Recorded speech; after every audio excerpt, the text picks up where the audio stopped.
प्राप्य पुण्यकृतां लोकान् नुषित्वा शाश्वती समः शुचीनां श्रीमतां गेहे योगभ्रष्टोऽभिजायते।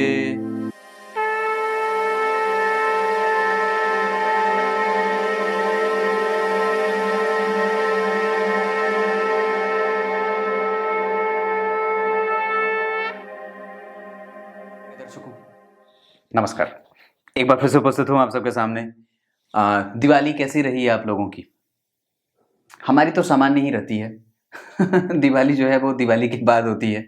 पटाखे छत पे छूटे किसी के कि नहीं छूटे, जिसकी फुलझड़ी जो है वो नहीं छूटी होती वो हम खोजने निकलते थे, और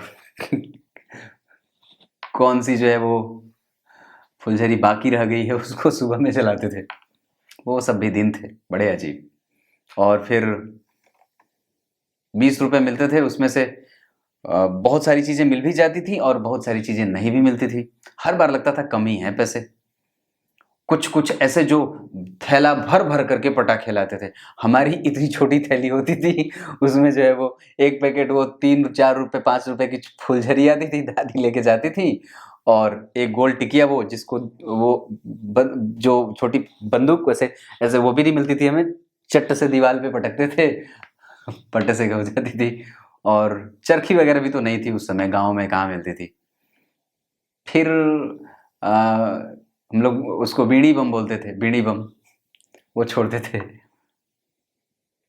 पर वो भी, उसमें भी मनाही थी। 8 बजे के बाद जो है वो पटाखे चलाने बंद हो जाते थे। बड़ी अजीब कहानी है।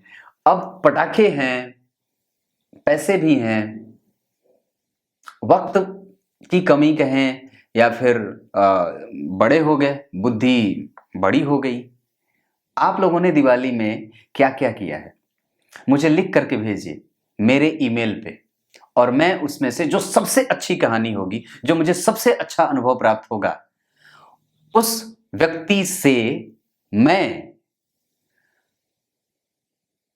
उसकी कुंडली का वीडियो विश्लेषण करूंगा, और उसकी कुंडली के साथ उसकी कुंडली का वीडियो तो बनाऊंगा ही, पर मिलूंगा भी उसके घर जाके, और मिलूंगा भी उसके घर जाके, या यूं कहें कि उसको अपने यहां बुला लूंगा। सारा खर्चा मैं वहन करूंगा, उसको अपने यहां बुला करके उसका आतिथ्य स्वीकारूंगा। लिखिए, आपके बचपन की दिवाली कैसी होती थी? आप समस्त दर्शकों को मैं ये न्योता देता हूं। लिखिए, लिख करके भेजिए nakulparashara@gmail.com, या फिर मुझे व्हाट्सएप तो मत करिएगा, ईमेल करिए। जो मुझे सबसे अच्छी लगी वो मैं उसे पढ़ के सुनाऊंगा भी, और उनको यहां बुलाऊंगा भी, उनका आतिथ्य ग्रहण करूंगा, और उनके साथ कार्यक्रम भी बनाऊंगा। शुरू कर दिया। ये यूं बैठा था, दिमाग में आ गई, आपको बता दी। लीजिए, लिख के भेजिए, और इसमें संकोच ना करना। एक बात है, मैं तो पक्के तौर पे एक बात बताता हूं, दरअसल दिवाली के बाद ही हमारी दिवाली होती थी। हमारे घर के जस्ट सामने का बच्चा 300 का 350 का पटाखा छोड़ता था, और हम 20 रुपए पे सिमट के रह जाते थे। वो भी वक्त थे। आज पैसे भी हैं, पर पता नहीं वो साहस, वो उत्साह खत्म, और त्योहारों का रूप बदल गया, मनाने का तरीका बदल गया। अब ये चीजें हैं। आपकी दिवाली कैसी होती थी? अभी वाली नहीं, पुरानी 90 दशक की दिवाली कैसी थी, वो लिख के भेजना है। सबका स्वागत करता हूं, सबके लेखों का, सबका पढ़ूंगा मैं। आप लिख के भेजिए मुझे। आइए, आज आपको एक पंचम भाव से संबंधित एक छोटी सी बात बता देता हूं, जो सिर्फ 2 बातों पर निर्भर करेगी बात। और वो ये है कि अगर पंचम भाव के अधिपति अवस्था में या तो बाल अवस्था के हों या वृद्ध अवस्था के हों, मृत प्राय नहीं, अगर या तो बाल अवस्था के हों या वृद्ध अवस्था के हों, तो ऐसी स्थिति में जातक संतति से कमजोर, बुद्धि से कमजोर, अपनी बुद्धि का सही इस्तेमाल ना करने वाला, तार्किक विद्या से कमजोर, गलत निर्णय लेने वाला, निर्णय पे पश्चाताप करने वाला, संपूर्ण पराक्रम का संपूर्ण फल प्राप्त न करने वाला, ऐश्वर्य का सुख न प्राप्त करने वाला, एक तरफा प्रेम करने वाला, और उसका प्रेम कभी न मिलने वाला, और हमेशा ही लालायित रहने वाला होता है, पर मिलता नहीं है। उसका यश कम पड़ जाए, उसका प्रभाव कम पड़ जाए, उसका सुख कम पड़ जाए, उसके बच्चों से उसके प्रेम की स्थिति कमजोर हो जाए, उसके बच्चों से उसके वैचारिक मतभेद बने रहें, उसके बच्चों से उसको सुख कम मिले, उसको मेहनत करने के बाद उसका यश न मिले, ये सब हो जाता है। पर कब? जब वो या तो वृद्ध हों या तो बाल अवस्था के हों। ये पंचमेश की अवस्था के ऊपर निर्भर करती है। पर वस्तुतः ये बात बड़ी गंभीर है।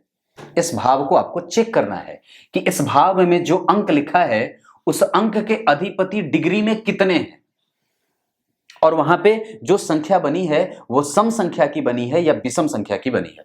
अगर इस भाव के अधिपति वृद्ध हों या बाल अवस्था के हों तो ये सारी चीजों को आप जोड़ करके अपने जीवन से देख सकते हो, और अगर वो कमजोरी है तो उसको हटाने का और उसको बाहर निकालने का वक्त आ भी गया है। इस भाव के अधिपति की पूजा कर लेने से वो बात बन जाएगी, या फिर देवगुरु बृहस्पति के बीज मंत्रों का जप, या फिर भगवान नारायण के नारायण कवच का पाठ प्रत्येक दिन कर लेने से इन सब चीजों से मुक्ति मिल जाती है।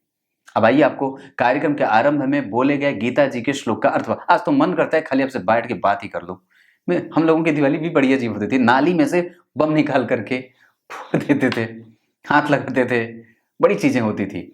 माचिस निकाल करके उसमें से उसका बारूद निकाल करके मम्मी जो है वो सील जिसपे मसाला पीसा जाता है उसमें उसके छेद में भरते थे, लोहे की कील लाते थे, उसको उसमें ऐसे डाल के और ऊपर से फोड़ते थे, चट्ट से आवाज करते। ऐसे माचिस 5 रुपए का खरीद के लाए, एक तिनका जलाया, एक माचिस की तिल्ली जलाई और माचिस में डाल दिया, बूम, ऐसे जलता था। तो वो सब चीजें बड़ी अजीब सी होती थी, करते थे हम लोग।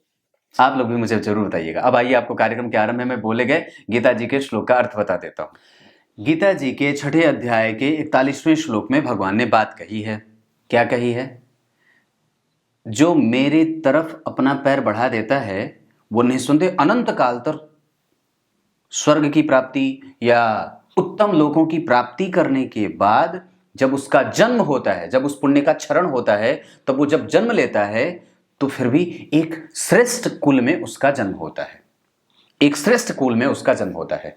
अगर कुल में जन्म कमजोर है इसका मतलब है कि इसके पीछे के कर्म कमजोर हैं। अगर श्रेष्ठ कुल में जन्म हुआ है इसका मतलब है कि हमारे ऊपर यह दबाव है कि हमें फिर से उत्तम कर्म को ही करने की आवश्यकता है, नहीं तो हम फिर से वापस नीच योनि में चले जाएंगे, नीच कुल में पैदा हो जाएंगे। हालांकि कुल की बात यहाँ पे ना करूं तो ही ठीक है, लेकिन फिर भी ये बात है कि हमारे ऊपर हमेशा ही ये दबाव बना रहता है कि हमें हमेशा सत्कर्म ही करने हैं, हमें हमेशा अच्छे कर्म ही करने हैं। बस इतनी सी बात थी, सोचा आपको बता दूं। तब तक के लिए बहुत बहुत नमस्कार।